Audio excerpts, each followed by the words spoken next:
Welcome guys, and now we are going to look at model game 9 in Queen's Gambit decline structure, and this game is the uh, third continuation of the previous 7 and 8 games. I mean the opening is the same as the previous 7 and 8 games. Please look into that. And this game was played between Carlsen and Kramnik in 2016 at Stavanger.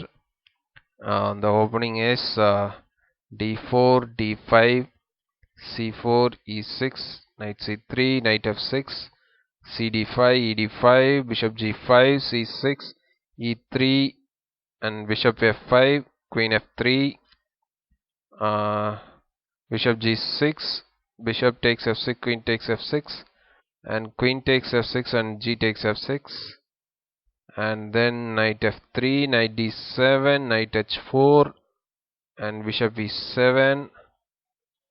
All these positions are well known, and now Carlsen introduced a novelty, knight e2. This is a very strange move but extremely strong. From the previous game we can see that the white knights aren't shy about moving to the king side, but Carlsen demonstrated in this game that they can go there without any delay at all. Knight b6. White doesn't mind bishop b4 check. Uh, Knight g3, bishop b4 check, and king d1, and now knight a4, knight gfi. Thus white gains control over the square fi with his knights, even without having to trade the light square bishop. King d7. Here knight takes b2 check is not possible because of queen side structural issues. And here if at all knight takes b2, and then king c2, then knight c4, and after knight c4 there is bishop takes c4, d takes c4, and there comes rook hb1 here, and after rook hb1 then c5, and c5, then a3,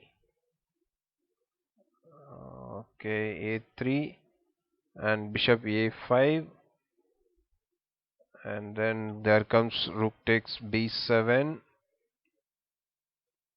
and after cd4, ed4, and castles, there is knight takes g6, and after h takes g6 there is knight e7 check, king g7, and knight c6, and white has an overwhelming position here. So because of this, white didn't go knight takes b2. He went king d7, then rook b1, king e6, bishop d3, uh, rook hc8, king e2. White has restored normalcy to the rest of his position, leaving the gains made by his knights beyond dispute.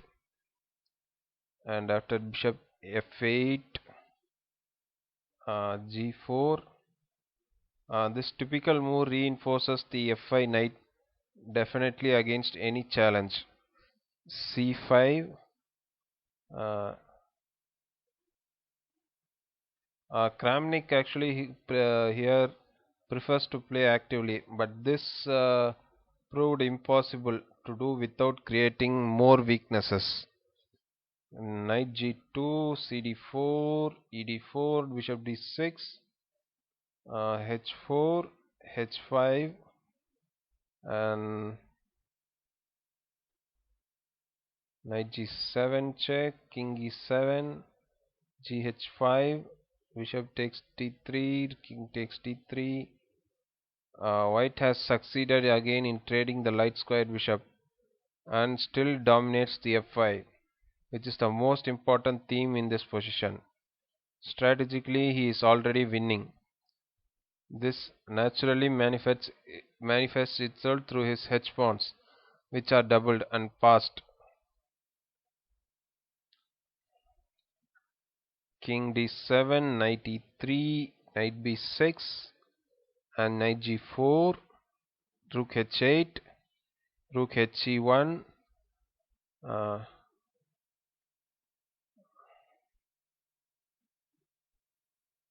bishop e7, knight f5, and bishop d8, and h6, h6 here, and after that Carlsen knows the front hedge pawn will bring home the bacon,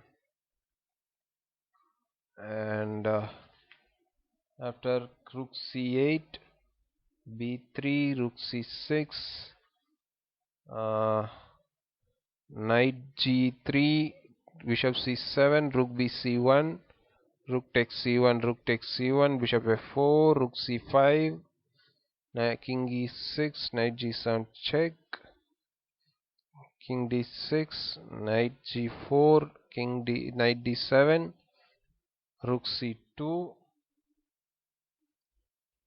f5,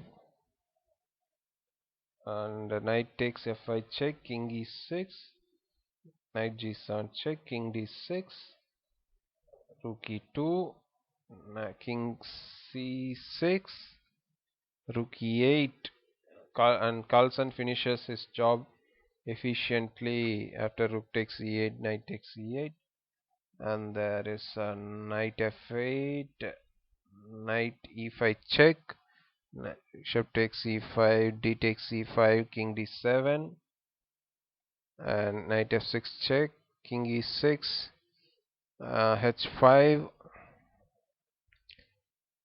king takes e5, knight d7 check, and knight takes d7, h7, and knight c5 check, king e2, and it's game over.